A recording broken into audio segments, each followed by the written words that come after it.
Welcome to QR Pod. Përshëndetje të gjithëve dhe mirë se erdhët në këtë episod të Curiosity Roots Podcast. Unë jam Sara. Dhe unë jam Leo dhe sot jemi me një ftuar shumë special. Ka lubuar për të drejtat e të rinjve dhe është pjesëtar shoqërisë civile me ne sot Aurel Kujtimi. Aurel, mirë se vjen. Shumë faleminderit për ftesën dhe është kënaqësi të jem pjesë e familjes Curiosity si i ftuar. Kënaqësia është e jonë, Aurel. Unë do doja ta nisja me një pyetje, ta lidhim pak me rininë e Shqipërisë. Si do i përkufizoja ata me 3 fjalë? Të rinjt shqiptarë janë shumë të guximshëm dhe kanë vullnetin gjithmonë për të vazhduar dhe për të bërë shumë gjëra të bukura në Shqipëri. Me aq sa unë paktën kam arrit t'i has në jetën e përditshme, se kam vite që merrem, janë të rinj me energji pozitive për bërë diçka për Shqipërinë. Le të qëndrojmë përsëri pak te të rinjt. Çfarë mungon një të riu sot? Çfarë mungon një të riu, pikë parë është e ardhmja.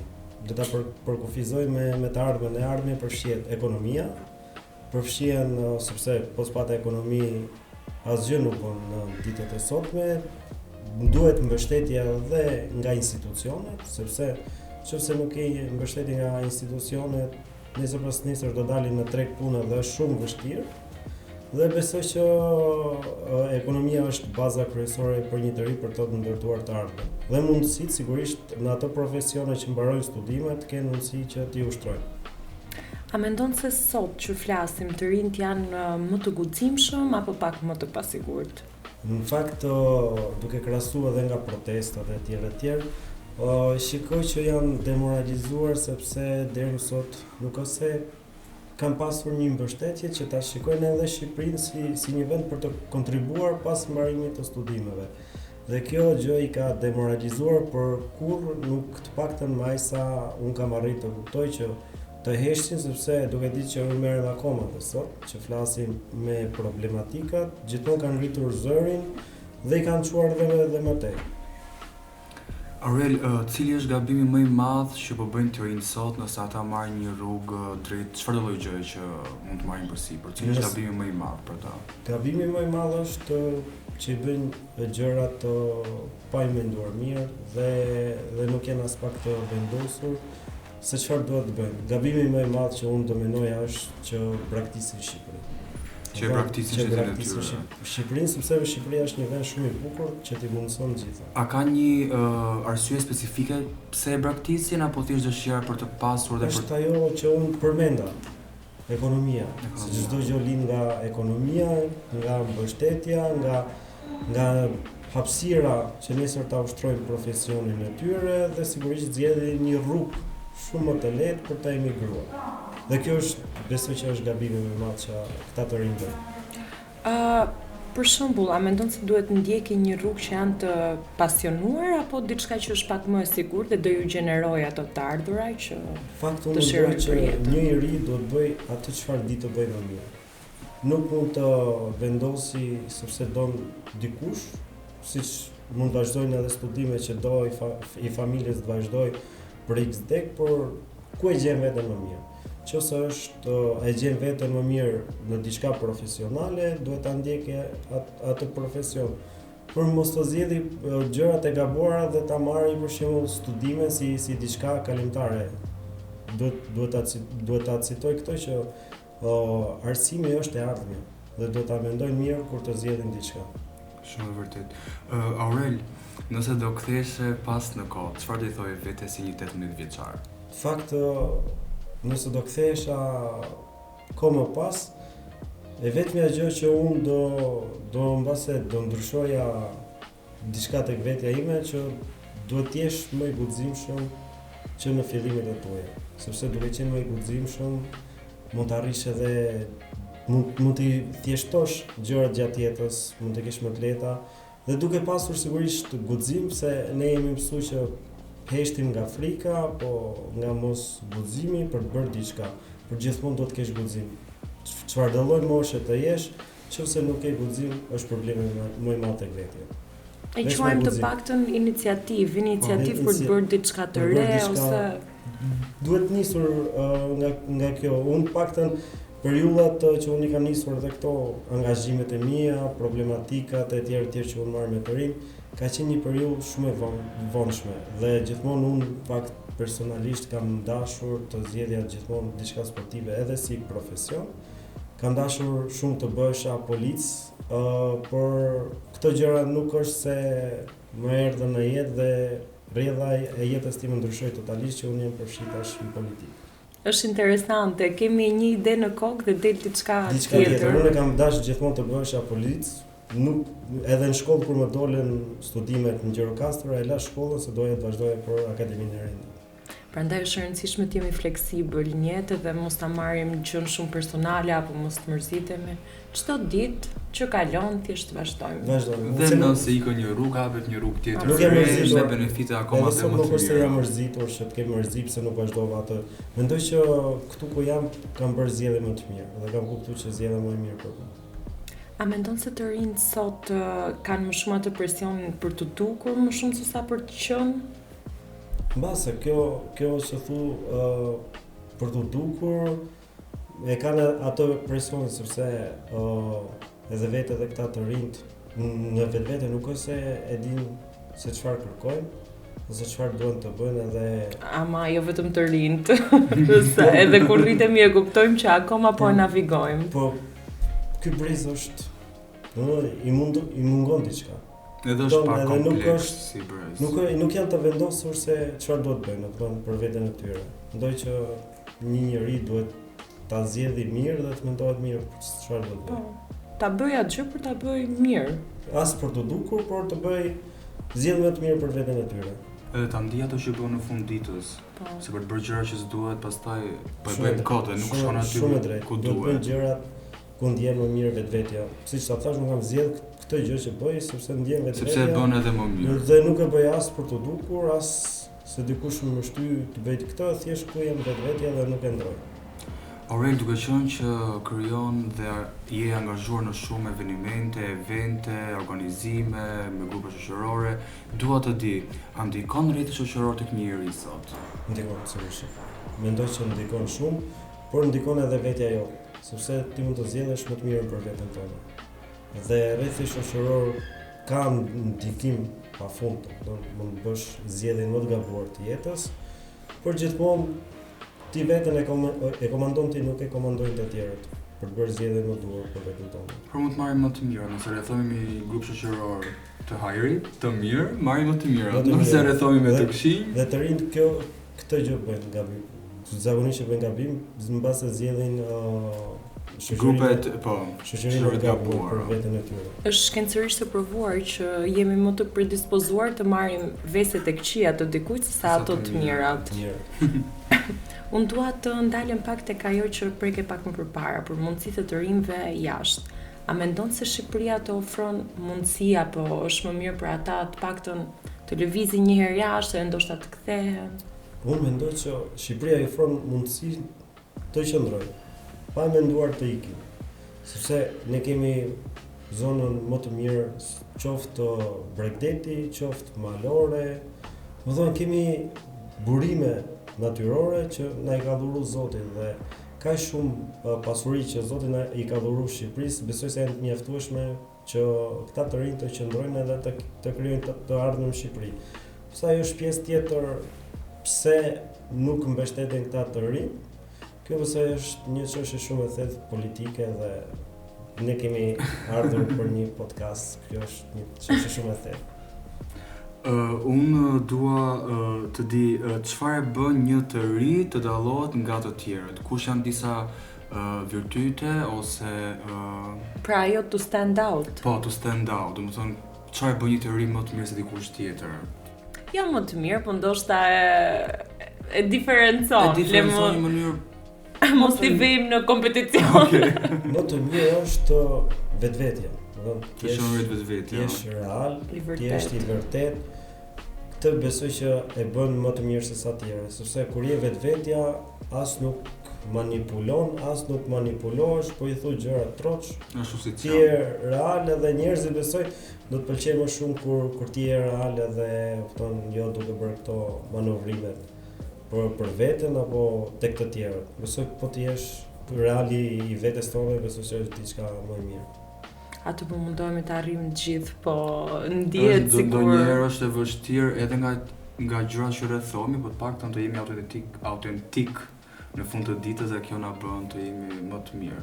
Versioni më të mirë. Gjëja më mirë se je shumë real, kupton. Edhe njerëzit pëlqejnë për ato çka je. Sa e rëndësishme mendon se është pjesa e edukimit formal dhe ajo e vetë zhvillimit, pra eksperiencat apo? Të paktën nga eksperienca personale, unë nuk është se kam qenë një student i mirë në libra, gjithmonë kam qenë në praktikë, kupton, jo në shkollë. Dhe mendoj që arsimi të jep ato edukator, të jep komunikimin, të jesh intelektual, por mendoj që zhvillimin më të mirë e bën gjatë jetës, në praktikën e jetës, edhe besoj se është gjëja më e mirë, të paktën varet edhe nga profesioni, sigurisht. Sepse unë base kam zgjedhur një program studimi që nuk kam bëj shumë me libra, por kam bëj shumë me veten, me zhvillimin e tjerë. Por që besoj se kjo e zhvillimit personal pa u mbështetur shumë në libra, mund të rezultojë efektiv tek njeri. Të jep shkaktësi ajo shumë. Mund të jesh shumë i mirë në nota, por mbase nuk je shumë i aftë në praktikë. Është ajo emotional intelligence apo IQ, ja? Ose kur marrë një program studimi, për shembull je ekonomist, ti mund të kesh qenë një nxënës në nivele shumë të ulta, por je shumë inteligjent në atë program studimi dhe nuk mendoj që ka të bëjë shumë nota, por se sa praktikë dhe sa inteligjent je për ta zhvilluar atë profesion. Këtë mund ta përmbledhim me shprehjen work smart, not hard. Aurel, nëse një ri dështon në një iniciativë që ai ka marrë, si mund ta menaxhon në mënyrën e duhur? Në fakt ta marr prap nga ana personale, kur kemi krijuar diçka që merremi edhe sot, mu mbyll brenda një muaji, por kur nuk u dorëzova dhe sot e rihapa. Nga fillimi dhe sot mund të them që jemi shumë mirë dhe shumë të ndjekur në Shqipëri. Kjo do të thotë që nëse ti dështon, nga dështimi mund të arrish edhe më lart. Sepse gjithmonë njerëzit e suksesshëm nëse kanë dështuar në diçka e kanë provuar përsëri derisa kanë arritur aty ku duhet. Dhe besoj çdo sukses vjen nga dështimi. Absolutisht, nuk do të ta japi dikush gjën tënde, ti do shkosh dhe do ta marrësh vetë. Do ta provosh disa herë derisa të arrish aty ku do. Çfarë kam bën re me këtë brez është që nuk kanë shumë dorim. E vërtet. Nuk e di si është shumë e çuditshme. Në fakt ka dhe të rinj këton se e kemi cituar edhe më përpara që nuk e din çfarë duan ato. Çfarë duan zgjedhin për jetën e tyre. Duhet të zgjedhin thjesht të marrin një diplomë dhe ta mbajnë në shtëpi apo nuk e di se si e shikojnë jetën e tyre, se jeta është vërtet shumë e bukur, por është edhe shumë e gjatë. Duhet të zgjedhin dhe të jenë vendosur për atë gjë që do zgjedhin, se ardhmja ka vlerë shumë.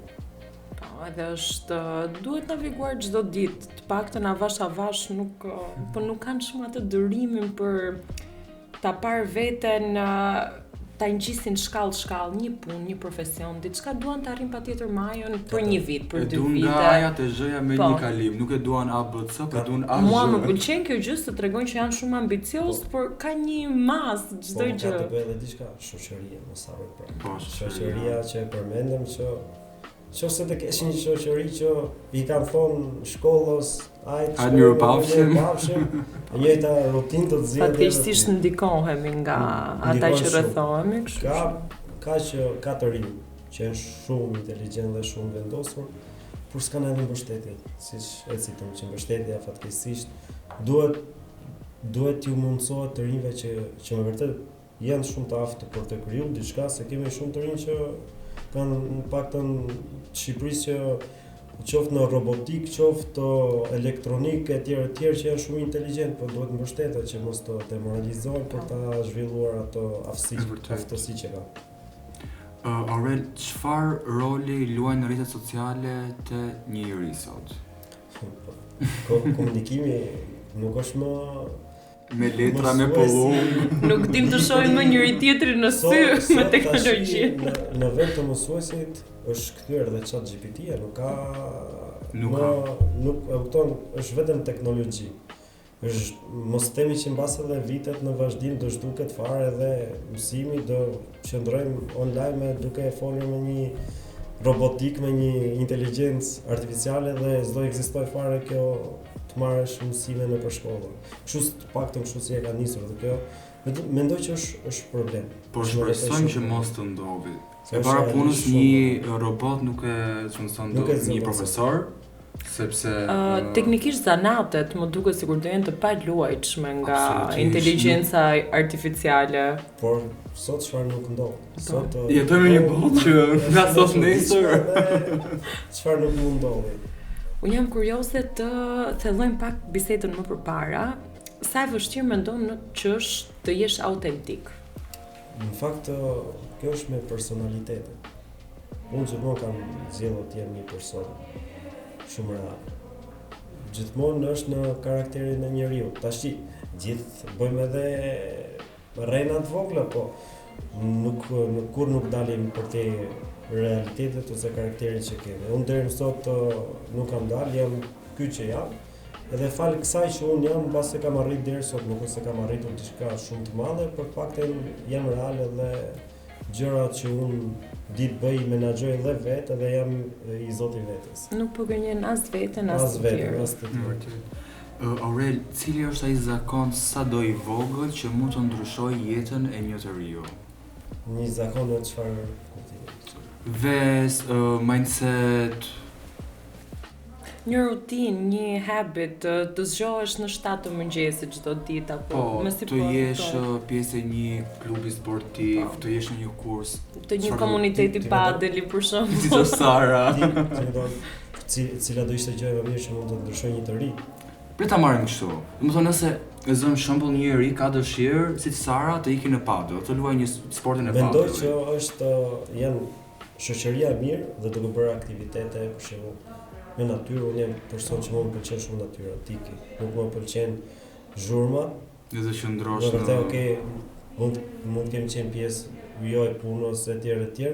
Por gjëja më e bukur është të jesh me një shoqëri shumë të mirë në vende si natyrë dhe besoj se kjo t'jep edhe energji pozitive, edhe kthjellosh, edhe kupton çfarë do me vetë për të ardhmen. Përveç kësaj, çfarë do ishte një fakt tjetër ose disa fakte të tjera që do bënë një të ri të kuptonte se është në rrugën e duhur? Besoj, po kjo përfshihet prapë tek vetja e saj. Kjo është diçka në vetvete e njeriu, do kupton, e ka të vendosur, nëse do të bëj diçka ose është në vetvete të personit, me pak fjalë. Pavarësisht pyetjeve që bëjmë që ngjajnë deri diku klishe, ne i bëjmë me idenë edhe për t'i frymëzuar pak të rinj që nuk ka problem, edhe nëse nuk e kanë ndarë mendjen, edhe të mundohen, edhe të gjejnë pak veten. Thjesht një kujtesë. Po edhe nëse gabojnë, paktën mos ta përsërisim prap, por të marrin atë mësimin dhe të ndryshojnë në rrugën edhe të shkojnë aty ku duhet. Për ta mbyllur ciklin e pyetjeve dhe për të kaluar tek raundi jonë i preferuar Quick Fire Round. Nga kjo bisedë që patëm sot, cili mund të jetë mesazhi që njëri mund të marrë sot nga ky episod? Besoj se është të zgjidhni më të mirën për veten, kur mos dorëzoj, pavarësisht problematikave ose vështirësive që jeta të sjell, se çdo kush në jetë sado i pasur të jesh, ka problemet, ka dhe hallet e veta dhe mund të ketë edhe ato vështirësitë e jetës, por kur nuk duhet dorëzu, gjithmonë duhet zgjedhje më të mirë për veten e tyre, nëse ka një shoqëri të keqe, duhet ta kuptojnë që më mirë për veten është diçka tjetër dhe jo ajo shoqëri, por gjithmonë edhe të zgjedhin një program studimi ku ndjen vetvetja dhe mos të shkojnë aty thjesht për të marrë një karton diplome. Gjithashtu, këtë duhet ta shtoj sepse për pjesën e maturantëve, kjo është nga ana ime thirrje që Universiteti Qiriazi është një universitet shumë familjar dhe njerëzit që e administratojnë këtë universitet janë njerëz fantastik. Edhe mendoj që nëse do zgjedhin edhe Universitetin Qiriazi do jenë si pjesë e familjes, se njerëz të shkëlqyer. Këtë nuk e thash për çështje reklame, as nuk paguajmë që të paguajmë, Thjesht është diçka që me vërtet unë kam njoh njerëz fantastik në Universitetin Qiriazi dhe vetë universiteti është paktën në syrin tim një universitet shumë ndryshe nga tjerë. Shumë faleminderit Aurel, e vlerësojmë shumë dhe tani tek 10 pyetje të shpejta me përgjigje të shpejta, nëse si kryen në kohë, merr një dënim në fund. Okej. Jemi gati? Punë që e do apo punë që paguan? Punë që paguash. Shqipëri apo jashtë? Shqipëri. Rrezik apo siguri? Rrezik. Libër apo podcast? Kujdes. Podcast. Solo time apo shoqëri? Mendoj që një shoqëri e mirë. Instagram apo real life? Real life. Planifikim apo spontanitet? Spontanitet.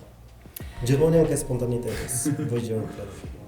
Karrierë apo një jetë e balancuar? Mendoj që karriera ka shumë rëndësi. Më mirë një dështim apo pendes? Dështim. Ndiq zemrën apo mendjen? Mendoj që unë gjithmonë kam esur të ndjek ato që zemra ime më thot.